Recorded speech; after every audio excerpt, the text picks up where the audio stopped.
അതിരപ്പിള്ളിയിലെ കാട്ടാന ആക്രമണത്തിന് പിന്നാലെ പ്രദേശത്തെ ഫെൻസിംഗ് പ്രശ്നത്തിൽ ഇടപെട്ട വനം മന്ത്രി. സംസ്ഥാനത്ത് ഫെൻസിംഗ് വിവരങ്ങൾ പൊതുജനങ്ങൾക്ക് വ്യക്തമാകുന്ന തരത്തിൽ പോർട്ടൽ സ്ഥാപിക്കുമെന്ന് ഷിബു ബേബി ജോൺ വ്യക്തമാക്കി. അതിരപ്പിള്ളി, വെറ്റിലപ്പാറ ഉൾപ്പെടെയുള്ള മേഖലകളിൽ കാട്ടാനകളെ തുരത്താനുള്ള ഫെൻസിംഗ് ഫലപ്രദമല്ലെന്ന് മീഡിയ വൺ റിപ്പോർട്ട് ചെയ്തിരുന്നു.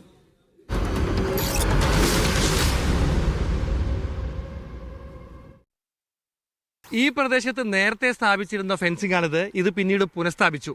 ഇവിടെ സ്ഥാപിക്കുന്ന ഫെൻസിങ്ങുകളുടെ ഗുണനിലവാരം ശരിയല്ലെന്നാണ് നാട്ടുകാരുടെ ആരോപണം. ഇതിൽ ക്രമക്കേടുണ്ടെന്നും ഇവർ ആരോപിക്കുന്നു.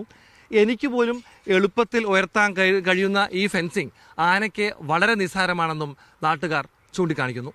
കാട്ടാന ആക്രമണത്തിൽ കൊല്ലപ്പെട്ട മോഹനന്റെ കുടുംബത്തെ സന്ദർശിച്ച ശേഷമായിരുന്നു മന്ത്രിയുടെ പ്രതികരണം. പ്രദേശത്ത് ഫെൻസിംഗ് പല സ്ഥലത്തും ഫലപ്രദമല്ല. ഫെൻസിംഗിന്റെ ഗുണനിലവാരത്തിൽ ആളുകൾക്ക് സംശയമുണ്ട്. വൈദ്യുതി പ്രവാഹത്തിന്റെ തോത് വ്യക്തമാക്കുന്ന തരത്തിൽ സംസ്ഥാന വ്യാപകമായി പോർട്ടൽ സ്ഥാപിക്കുമെന്ന് മന്ത്രി പറഞ്ഞു. മുൻകാലങ്ങളിലെ ഗവൺമെന്റുകളെ ഒന്നും കുറ്റപ്പെടുത്തുന്നില്ലെങ്കിലും ഈ പ്രശ്നങ്ങൾ സങ്കീർണമായി ഇനി നമുക്ക് നിസ്സംഗതയോട് നിൽക്കാനൊക്കാത്ത ഒരു അവസ്ഥയിലേക്ക് എത്തി. അതുകൊണ്ട് തന്നെ ലോങ് ടേം ആയിട്ട് ചെയ്യേണ്ട ഇന്റഗ്രേറ്റഡ് പ്ലാൻ ഈ ആഴ്ച തന്നെ കേരളത്തിന്റെ ഇന്റഗ്രേറ്റഡ് പ്ലാൻ ഈ ആഴ്ച തന്നെ അവതരിപ്പിക്കുന്നതായിരിക്കും. പ്രദേശത്ത് സ്ഥിരമായി എത്തുന്ന ആനയെ ഇവിടെ നിന്ന് മാറ്റുന്നത് പരിഗണിക്കും. വനപാലകർക്ക് തെർമൽ ഡ്രോൺ ക്യാമറ ഉൾപ്പെടെ കൂടുതൽ സൗകര്യങ്ങൾ ഉറപ്പാക്കുമെന്നും മന്ത്രി വ്യക്തമാക്കി.